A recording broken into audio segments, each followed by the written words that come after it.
Se for deg at du skal tilbringe de neste årene dine inne på soverommet ditt. Et lite mørkt rom med så lite lys og lyd som mulig. Med en hverdag som går i søvn, smerter og frustrasjon. Det er realiteten til så utrolig mange mennesker.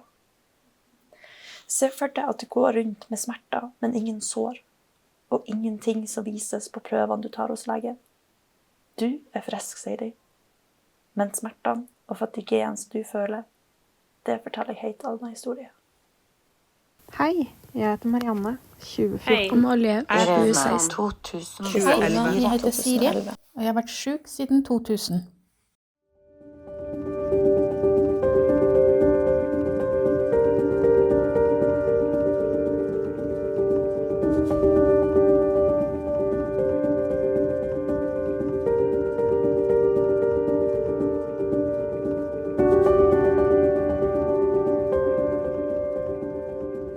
Tenk deg hvis alle menneskene i Drøbak, eller kanskje Alta, hadde forsvunnet over natta. Det hadde vært nyheter, det. Men vi forsvinner en etter en, stille. Kanskje en dag så dukker vi ikke opp på skolen. Det står en tom pult. Eller kanskje vi må ha en sykemelding i uka. Så blir det 2, så blir det 3. Og kanskje du aldri kommer deg tilbake i jobb. Jeg er en av de heldige. En av de som kommer ut av rommet. Men jeg er på ingen måte frisk.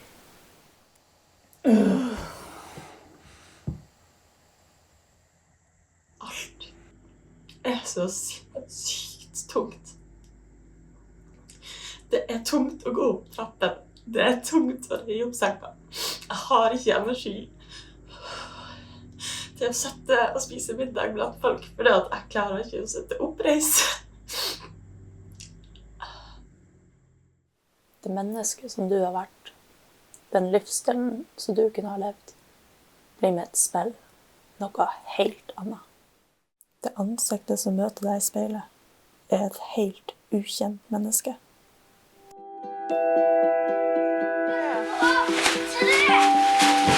Vær snill med høna. Peppa du? Hæ? Du kjøper på meg? Jeg satt aldri i ro. Jeg var med på det meste. Jeg skulle være med på overalt. Jeg var ute på fisketur, jeg var ute på ridetur, jeg var i toppen av tretoppene, jeg var ute på oppdagelsesferd. Det var sjelden jeg satt i ro. Så da, når man plutselig, alt man gjør, er å ligge og sove. Det var jo sånn jeg skjønte at noe var galt. Og jeg har vært veldig heldig, for jeg hadde noen som trodde på meg. Jeg fikk ME, sånn som veldig mange andre gjør. Det er den samme historien som går igjen og igjen.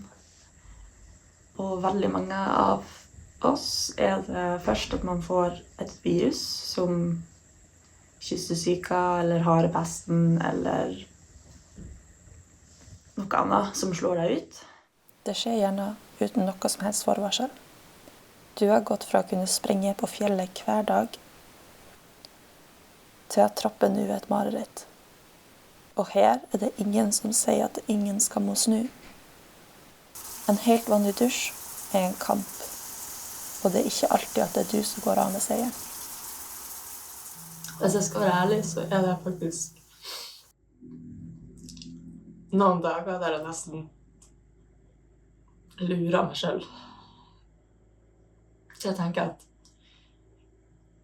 når folk sier at jeg blir jo sliten etter en dag, liksom, så tenker jeg, wow, kanskje det er, kanskje alle andre er like sliten.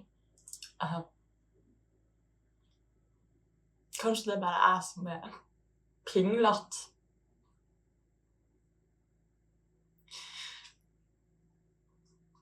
Og så har du dager der jeg sitter og griner alene på et rom på gulvet. Fordi at alt er så sykt tungt. Og så tenker jeg at det kan ikke være sånn de mener at folk har det. Når alt er vondt, det kjennes ut som hele kroppen skal dette fra hverandre. Og så tenker jeg, nei, den diagnosen stemmer kanskje.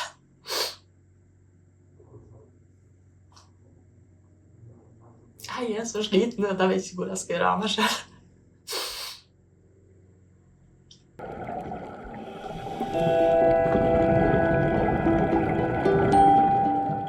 En ting som jeg veldig ofte hører av folk, det er «Men du ser ikke syk ut».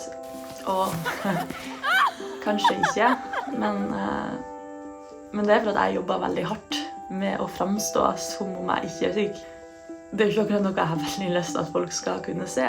Når folk liksom er sånn, jeg kunne ønske jeg kunne være som deg og ligge hjemme og sove hele tiden og få penger fra Nav og...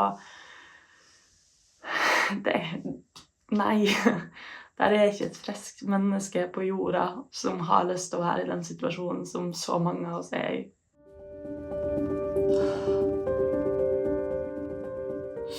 Hva gjør du når du har gitt alt du har å gi? Det er ingenting igjen å hente. Og du er liksom ikke halvveis til der alle de andre er. Og de er ikke sliten engang. Jeg er så lei av å være syk.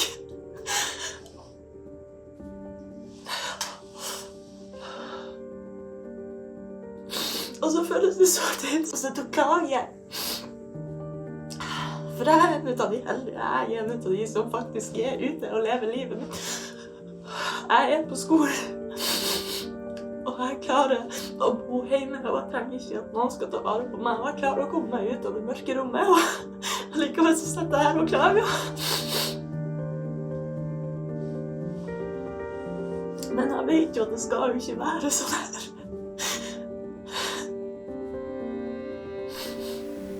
En diagnose det kan ta årevis å kjempe seg til, med spesialister, tester og utelukkelser.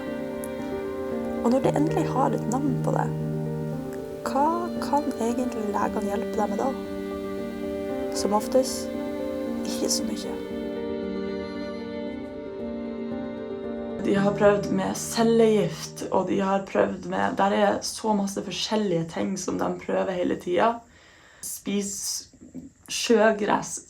Spis det, ikke spis det. Tenk deg frisk, tenk positive tanker. Men nei, der finnes ikke en kur for ME ennå.